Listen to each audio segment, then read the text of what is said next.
Maryland lawmakers are considering putting an armed school resource officer, or SRO, in every public school. This comes in response to the recent shooting at Great Mill High School that left a 16-year-old girl dead and a 17-year-old boy wounded.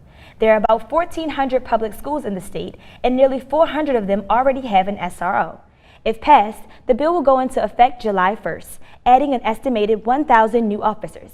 And for the schools that cannot afford one, they would be assigned a state police officer. Lawmakers say this bill would provide more immediate safety. A group of homeless people in the district have filed a class action lawsuit against the D.C. government. The individuals are claiming that city workers are improperly throwing away their belongings during sweeps. The lawsuit claims the government is ignoring city protocol to keep confiscated belongings for up to 60 days. Residents in Washington's Ward 3 are fighting against a planned homeless shelter in the area. Ward 3 is D.C.'s most affluent ward. Residents say the shelter would be out of scale with the neighborhood, too tall and too dense. If built, the shelter would provide housing for families from the D.C. General Homeless Shelter, which is closing later this year. Walmart is agreeing to pay the district $1.3 million over canceled plans to open a store in the Southeast D.C. The store was originally meant to benefit underserved part of D.C. with few retail options. It was struck as a deal by former D.C. Mayor Vincent Gray as a condition for building stores in the other parts of the city.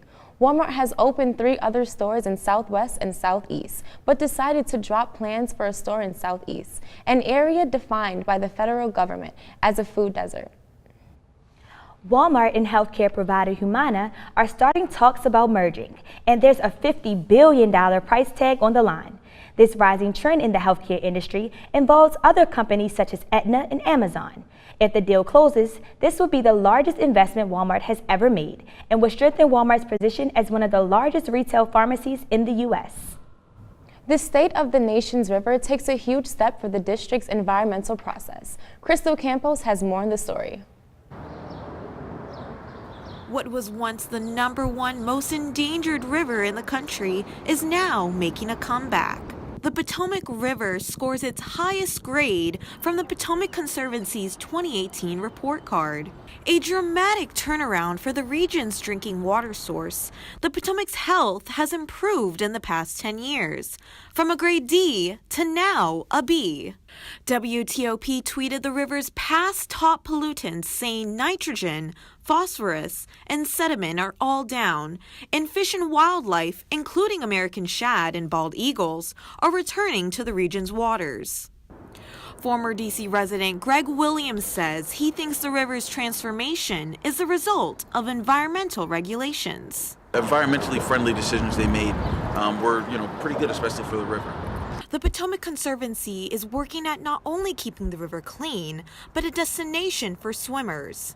However, D.C. resident Ming Do says she's still skeptical about the river's conditions. I know how it was before, so it would concern me to swim. Other environmental protection groups aided to the river's improvements, but the growth of pollution runoff rates could be an obstacle for its progress. I'm Crystal Campos for District Wire News. One of the region's most polluted rivers will hopefully become swimmable by 2022.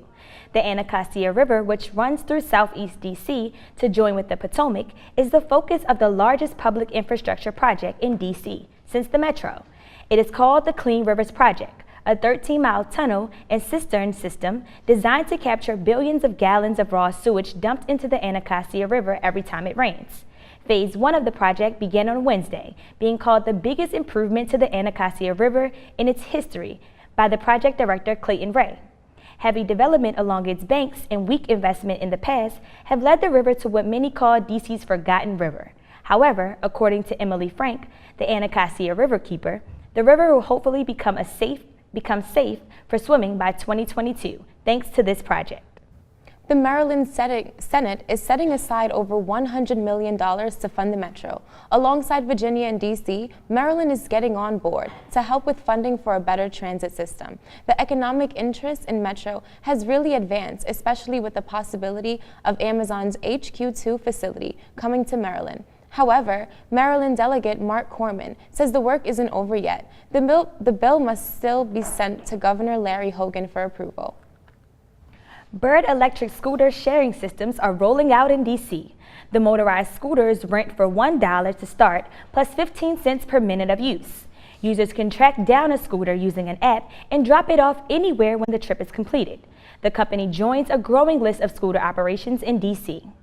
I've been seeing the scooters and they're more convenient to me, and it seems to get around a little faster, and when they put them back, they're more organized opposed to the bikes. Some of the bikes just be scattered everywhere.